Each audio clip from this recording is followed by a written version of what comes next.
চলো আজ তাহলে শোনাই আমার প্রথম পাহাড় দেখার গল্প। ছোট থেকেই আমার কাছে ঘুরতে যাওয়া মানে ছিল দীঘা, পুরী, রায়গঞ্জ, কোচবিহার। তাই এর বাইরে কোনোদিনও ঘোরা হয়ে ওঠেনি, কিন্তু আমার ভীষণ ইচ্ছে ছিল পাহাড় দেখার, কাছ থেকে কাঞ্চনজঙ্ঘা দেখার।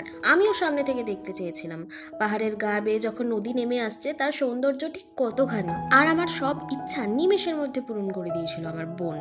আর সাথে ছিল পিসো, পিসি, কাকা, কাকি সবাই। জানো, এরা আমার রক্তের সম্পর্কে কেউ নয়, তবে রক্তের সম্পর্কের থেকেও ইম্পর্ট্যান্ট এই মানুষগুলো আমার কাছে। প্রথমবার আমি পাহাড় দেখে যতটা না এক্সাইটেড হয়েছি, আমার বোন আমাকে পাহাড় দেখিয়ে তার থেকে অনেক বেশি এক্সাইটেড ছিল। এনজিপি থেকে যখন আমরা আমাদের ফার্স্ট ডেস্টিনেশনের দিকে যাচ্ছিলাম তখনই শুরু আমার পাহাড় দেখা। কিন্তু সেদিন রামধুরায় পৌঁছাতে পৌঁছাতে একটু রাত হয়ে গেছিল, তাই পরের দিন সকালবেলা উঠেই দরজা খুলেই আমি বেরিয়ে পড়েছিলাম পাহাড় দেখতে। পাহাড় কখনো সেভাবে যাইনি তো, তাই বন্ধু আত্মীয় সবার থেকে পাহাড়ের গল্প শুনেছিলাম, কিন্তু এই যে কতটা সুন্দর সে সামনে থেকে না দেখলে বোঝানো ইম্পসিবল। কোনো পলিউশন নেই, অনবরত কোনো হর্নের আওয়াজ নেই, গাড়ির কোনো জ্যাম নেই, কি সুন্দর।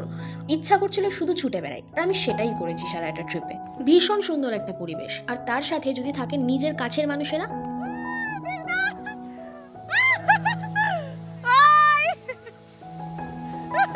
প্রথম পাহাড় দেখার মতোই প্রথম নদী দেখার আনন্দটাকেও নিজে ধরে রাখতে পারিনি, ছুটতে ছুটে গেছিলাম।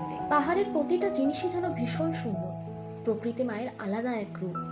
আর তেমনই সুন্দর এই মনিস্ট্রিগুলো। আমরা গেছিলাম বছরের একদম শেষের দিকে, তাই বছরের শেষ এবং শুরু দুটোই আমরা জুলুকেই কাটিয়েছি, সেরকম মজাও করেছি।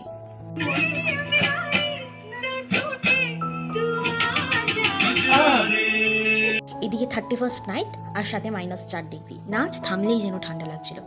আর এটা হলো নাথাং ভ্যালিতে।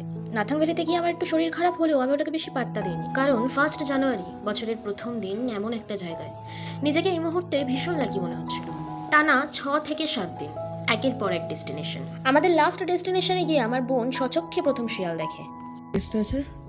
এখানে শিয়ালও দেখেছি, এখানে শিয়াল দেখেছি। সেদিন রাত্রে শিয়ালের থেকে মাত্র কিছুটা ডিস্টেন্সে থাকায় আমরা এমনভাবে লাফালাফি শুরু করেছিলাম যেন বাঘ থেকে ফেলেছি, কিন্তু কোকো কিন্তু আমাদের সব সময় রক্ষা করে গেছে। তারপর ছিল ফেরার পালা।